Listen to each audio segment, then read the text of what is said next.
Orang politik ni saya melihat mereka ni tidak pandai dengan strategi kepimpinan ataupun meraih undi. Baik saudara, mereka juga hati kecil. Saya bagi contoh, saya seorang penganalisis dan juga pemikir Presiden Pertubuhan Masyarakat Sivil Negeri Melaka, think tank. Maka saya bercakap secara ikhlas dan berintegriti tinggi. Tetapi pemimpin-pemimpin yang bijak, lestari seperti YB ataupun kita doakan awal-awal jadi YB lah ya. Datuk Dira Abu Zahar. Dira ini dia bertanding di Dun Rim Melaka. Dan saya melihat antara pemimpin, saya merentasi demografi dan parti politik serta ideologi. Saya tidak menyokong BN UMNO atau menyokong Pakatan Harapan DAP Amanah ataupun Perikatan Nasional PAS dan sebagainya. Tapi saya seorang yang sebenarnya alert, sensitif dan membentuk, mendidik, membimbing, coaching semua parti politik.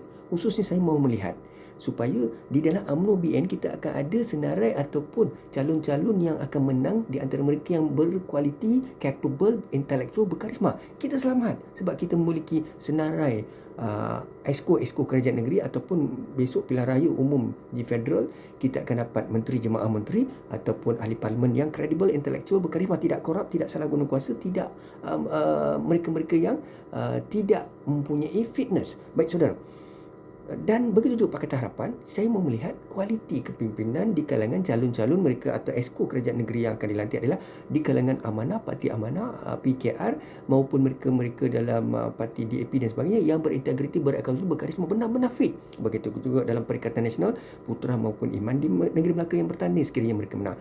Tetapi saya melihat, saya ucapkan tahniah ya. Saya cuba WhatsApp mesej kepada banyak pemimpin termasuklah Tuan Adli Zari, YB Idris Harun, beberapa pemimpin secara random termasuk pemimpin wanita yang calon yang wanita yang muda itu daripada MCA pun tidak balas.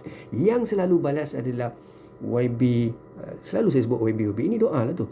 Maknanya Datuk Dira Abu Zahar. Baik, beliau bertanding di DUN.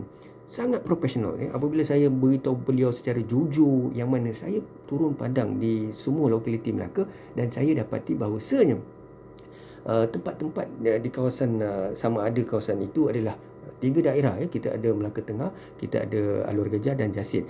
Saya akan melihat calon-calon yang bertanding sama ada di kawasan BN, kawasan UMNO, kawasan PKR, kawasan Perikatan dan sebagainya, dan melihat calon-calon dan saya akan cakap secara jujur potensi untuk menang. Dan saya melihat YB Dira ini boleh menang. YB lagi kan ya. Jadi ini doa. Jadi beliau sebenarnya adalah calon daripada Barisan Nasional dan UMNO. Saya melihat potensi menangnya itu tinggi. Tapi kita tidak tahu kerja Allah kun fayakun. Saya boleh buat andaian, saya melihat kerja kuat beliau dan juga calon-calon lain. Seperti di di Durian Tunggal, YB Sofi itu adalah daripada Amanah, bukan BN UMNO. Saya sebut secara jujur, beliau mempunyai kemampuan untuk menang. Mempunyai kelebihan sebab pernah menjadi adun, pernah mendapat majoriti tipis dan beliau sebenarnya telah menjalankan kerja dan sebagainya. Begitu juga Samsul Iskandar di Payung Rumput, beliau mampu menang di situ. Sebab itu antaranya kubu kuat. Begitu juga Adli Zari saya melihat boleh menang di Bukit Katil. Jadi tuan-tuan dan puan-puan, saya tidak lupa juga Datuk Seri Abdul Rauf Yusof. Walaupun mungkin ada kes skandal dan sebagainya, tetapi beliau tetap boleh menang sebab itu kubu kuat. Letak saya pun kalau saya penyokong kuat Vietnam mungkin boleh menang di Tanjung Bidara. Sebab itu ceritanya. Apapun saya nak sebut pada YB di sini, saya ucapkan tahniah dan sabar. Terima kasih. Kalau kita jadi bakal calon dan sebagainya, hormat pengasis, hormat scholars, professors, think tank, rakyat akan pengundi, ucapkan terima kasih di atas pandangan mereka. Dan ingat, yang saya mau lihat di sini, saudara jangan lupa, saya bukan diam begini saja. Saya tunggu selepas pilihan raya ini, apakah apa yang mereka cakap mereka akan buat. Sebab ramai pengundi rakyat di negeri Melaka ini telah menyatakan pada saya, orang politik ini, calon-calon politik baik daripada Pakatan Harapan, Perikatan Nasional, BN UMNO adalah hipokrit.